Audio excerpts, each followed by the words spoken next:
Quoi? T'as pas un petit creux? Tais-toi un peu. J'arrive pas à me concentrer sur mon devoir. Mais tu m'as dit que... Tu vas t'en aller, oui ou non? Très bien, je t'apporte quelques gâteaux, mais puisque c'est comme ça, je m'en vais. Oh ah, une panne d'électricité. Et moi qui étais sur le point de trouver comment peut-on couper l'électricité alors que j'essaie de résoudre un problème. Attends un peu. Tu parles, ça s'est éteint dans ma tête aussi. Arrête de te moquer de moi. Hé, je me demande ce que les gens pouvaient bien faire dans l'obscurité quand l'électricité n'existait pas. Pas la moindre idée. Oh fais pas la mauvaise tête, Alex. Ok, bon. Peut-être qu'Ordi c'est quelque chose. Mais comment on va faire? Il n'y a plus d'électricité. L'ordinateur ne va pas marcher. Aucune importance. Cet ordinateur est doté d'une batterie de secours qui lui permet de fonctionner en cas de panne de secteur. Eh ben dis donc, tu as retenu tous ces codes par cœur? Presque oui. Coucou, c'est moi Ordi et je vais vous parler de Monsieur Edison. Hop là! Dites-moi, il fait bien sombre ici, pourquoi ne pas allumer? Il n'y a plus de courant. Ah, je vois. Voilà donc pourquoi vous voulez tout savoir sur la lumière. Très bien, je vais donc vous parler des différents types d'éclairage, mais remontons aux origines. Hop!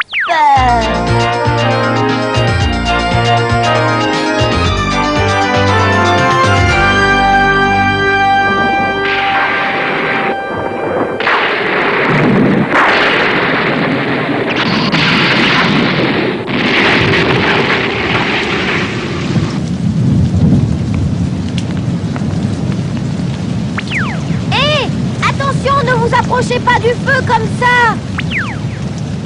Dites-moi, mais qu'est-ce que vous avez l'intention d'en faire? Je suis en train de me brûler les fesses. Hé, mais attendez-moi.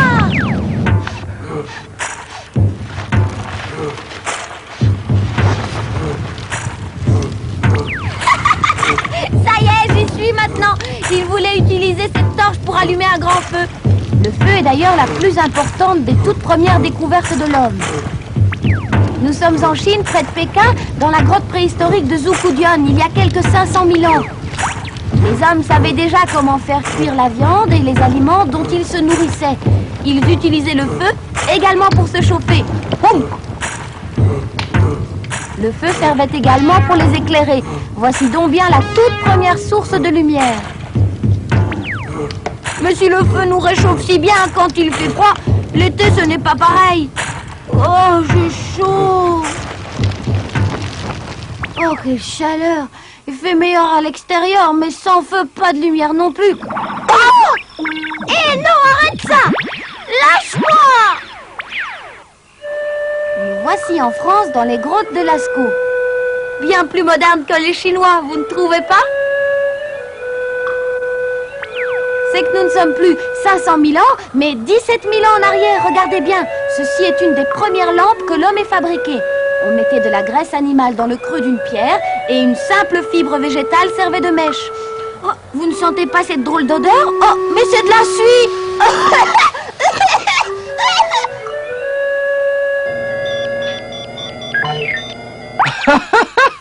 Regarde-toi! Tu es couvert de suie. Je crois que j'ai besoin d'un bon bain. Bon, bref, l'homme était arrivé à fabriquer une lampe qui ne chauffe pas, mais le vent éteignait la flamme. Alors, que fallait-il faire? Il suffisait d'isoler la flamme en la protégeant du vent.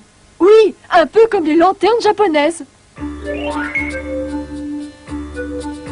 Autrefois, il y avait des lanternes de pierre pour éclairer les jardins, comme celle-ci. Le principe de ces lampes était le suivant.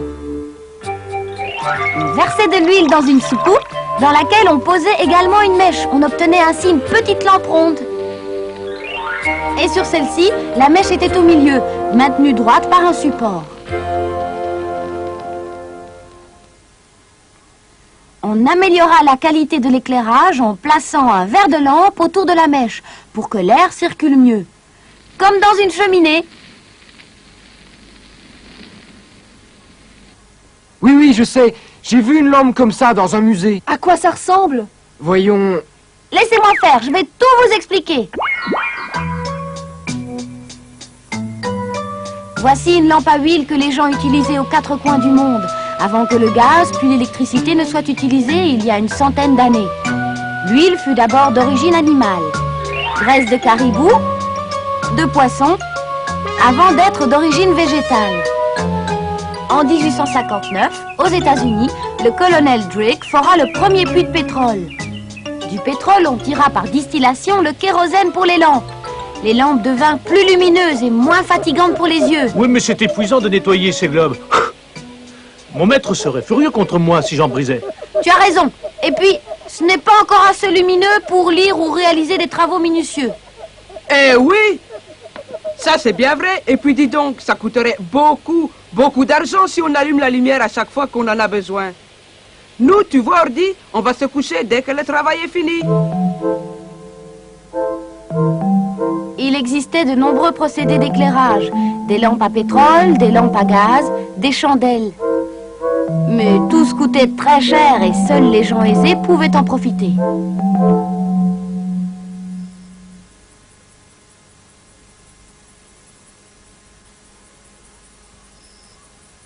Oui, mais c'est Thomas Edison!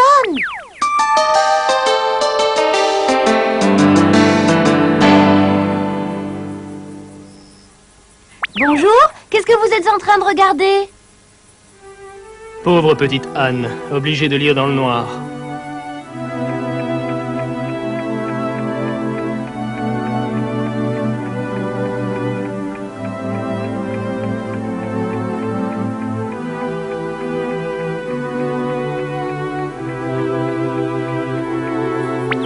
Oh, c'est dommage, elle aurait aimé lire plus longtemps, n'est-ce pas? Ah, la vie est déjà bien courte. Ceux qui n'ont pas les moyens ne peuvent même pas utiliser leur temps libre le soir, faute d'éclairage. Il ne leur reste qu'à aller se coucher. Il faut que j'invente une lampe utilisable pour tous, quel que soit leur revenu. Oui, monsieur Edison! Au mois de juillet de cette année-là, Edison alla admirer une éclipse totale du soleil au-dessus des montagnes rocheuses. Sur le chemin du retour en compagnie du professeur Barker, il décida de rendre une petite visite à William Wallace. William Wallace était un scientifique qui tentait d'améliorer la lampe à arc électrique. L'invention de celle-ci remontait au début du 19e siècle.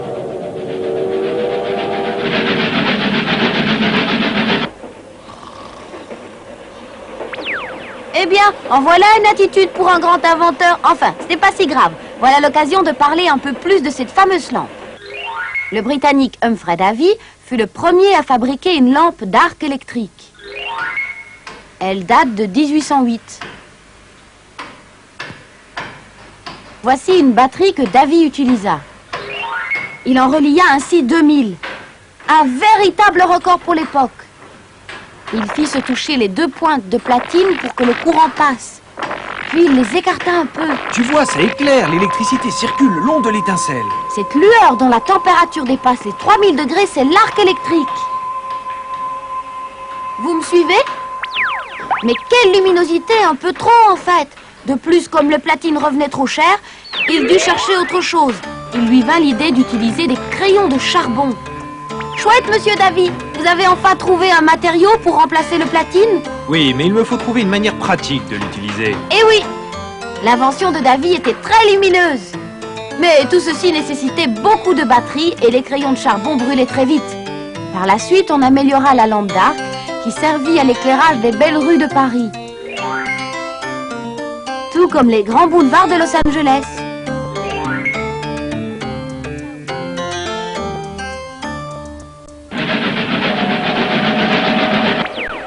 Eh bien, messieurs, toujours assoupi. Très bien, bon. Debout, espèce de marmot! Ben quoi?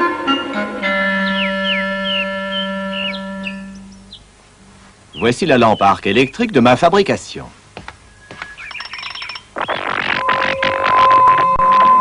Oh, quelle luminosité! Oh, ce son strident et puis cette drôle d'odeur, qu'est-ce que c'est? Écoutez, mon cher Wallace, je rêve d'une lampe ni trop chère, ni trop lumineuse, sans odeur de ce type et qui soit surtout utilisable pour tous. Voilà qui est parlé. J'essaie actuellement de trouver la distance la meilleure entre ces deux crayons de charbon et une façon de diminuer la consommation d'électricité. Je n'emploierai pas votre procédé à l'arc électrique, Wallace. Ah non? Mais quoi alors? Je travaillerai plutôt sur une lampe à incandescence munie d'un petit filament. Ah, je vois. Et vous pensez réussir, alors que jusqu'à présent, tous les essais de lampes à incandescence ont mené à l'échec. J'y compte bien.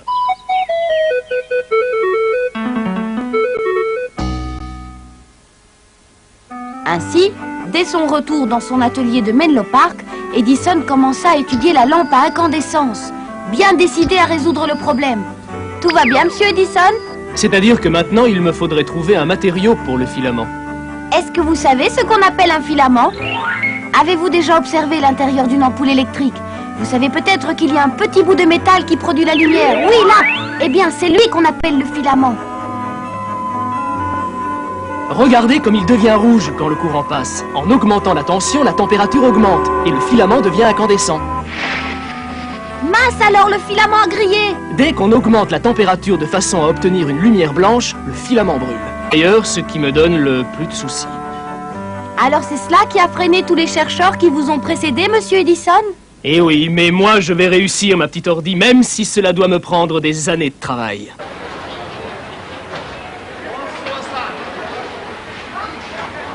Toute la ville en parle, n'est-ce pas? Rends-toi compte, Edison essaye de faire de la lumière sans gaz et sans flamme. S'il y parvient, ce serait drôlement pratique et moins dangereux que le gaz.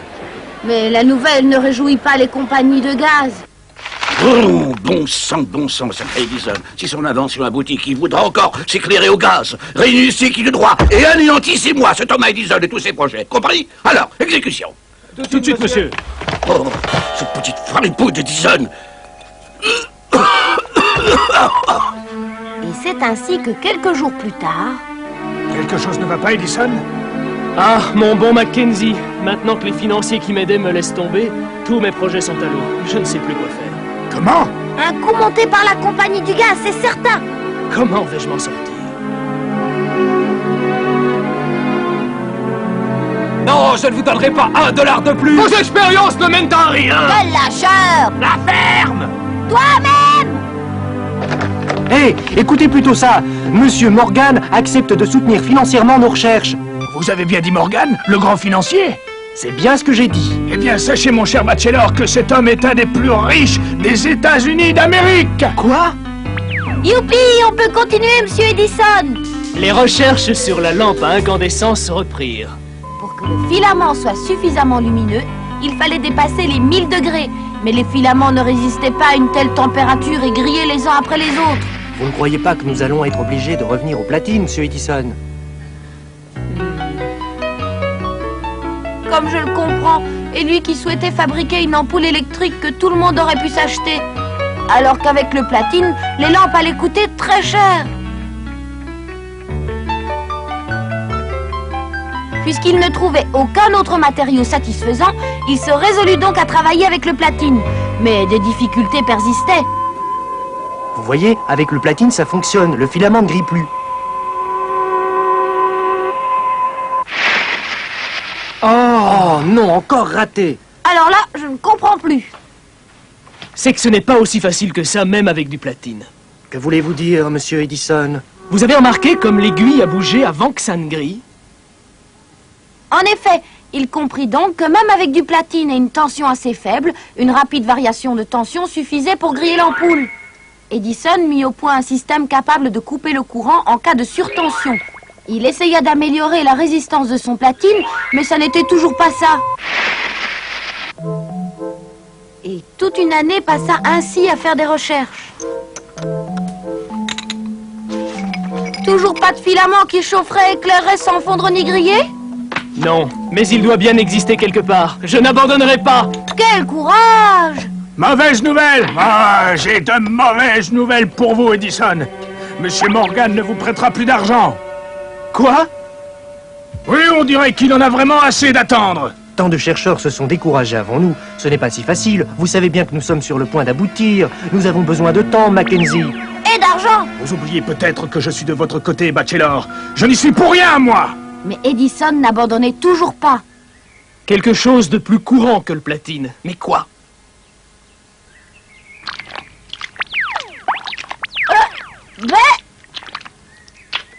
C'est malin, monsieur Edison. Votre visage est tout recouvert de suie et de goudron maintenant. Eh oui! Mais comment n'y avais-je pas pensé plus tôt? Je vais tremper un fil de coton dans le goudron et en faire un filament. Mais, monsieur Edison, il va griller puisque c'est l'oxygène de l'air qui fait brûler les matériaux. Correct. Mais que se passerait-il si on faisait le vide à l'intérieur de l'ampoule, Bachelor? Vous voulez pomper tout l'air de l'ampoule? C'est cela même. Si on parvenait à faire de la lumière dans le vide, le filament ne brûlerait peut-être pas puisqu'il n'y aurait plus d'oxygène. Je comprends. Edison pensait donc qu'une fois l'air pompé et l'ampoule bien scellée, il suffirait de faire passer le courant dans la lampe. Sans oxygène, le filament ne devrait pas brûler. Ingénieux! À présent, pour rendre ce filament rigide, je vais le carboniser dans le four.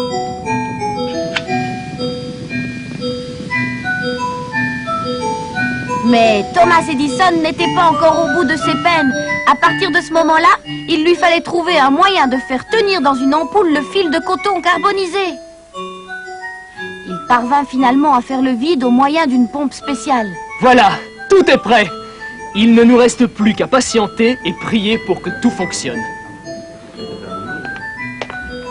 Le 21 octobre 1879, le moment était historique.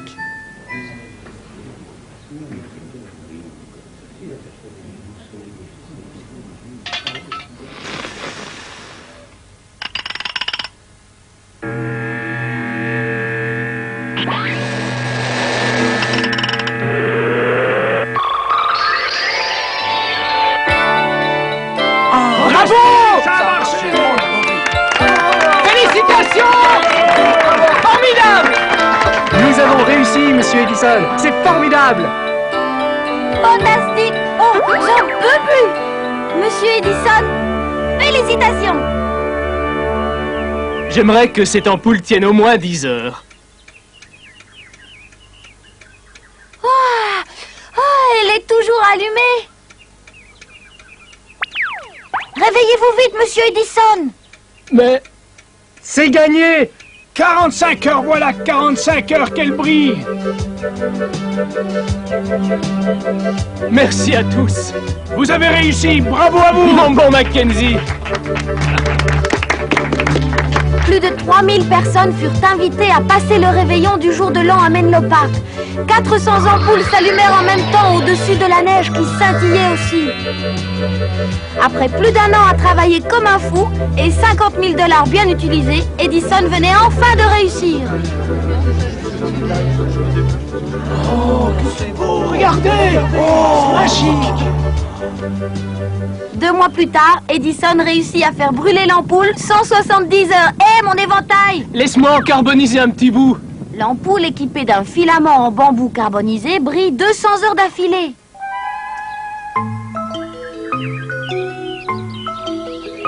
Le meilleur bambou se trouve à Kyoto, au Japon. Le filament en bambou japonais résista 600 heures, vous vous rendez compte? Edison travaillait toujours et construisit une génératrice d'électricité encore plus puissante. Voici Marianne, une génératrice conçue par Edison et qui marchait grâce à une petite machine à vapeur. Et puis, du fil électrique, des fusibles, des prises de courant, des interrupteurs et des compteurs furent nécessaires pour rendre l'ampoule électrique utilisable. Le 4 septembre 1882, la compagnie d'éclairage électrique qu'Edison venait de fonder à New York commença à fournir de l'électricité à 3 heures précises.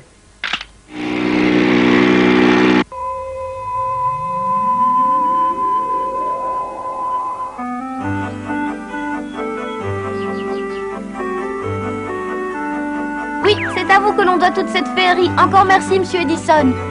Mais dites-moi, vous vendez l'ampoule 40 cents alors qu'elle vous coûte beaucoup plus cher à fabriquer? Est-ce normal? Si on veut que tout le monde puisse s'éclairer à l'électricité, il faut que le prix de l'ampoule soit faible. Il faut donc faire baisser les coûts de production.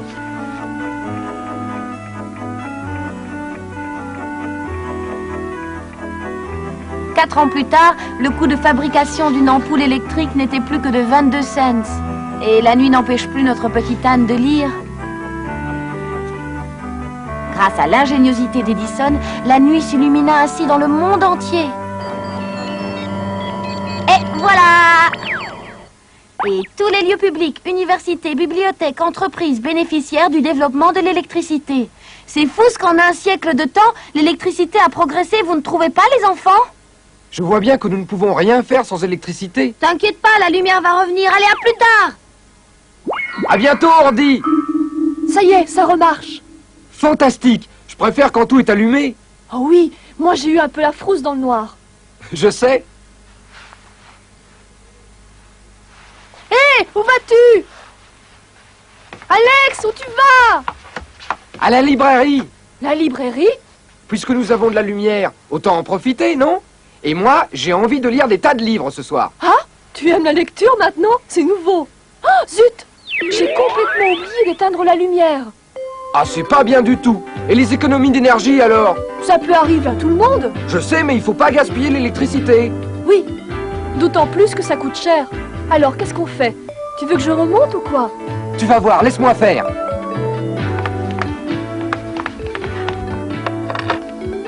Mais qui appelles-tu à cette heure-là? Je vais éteindre grâce à la télécommande électronique. Ouais, génial! Le code de ma chambre, c'est...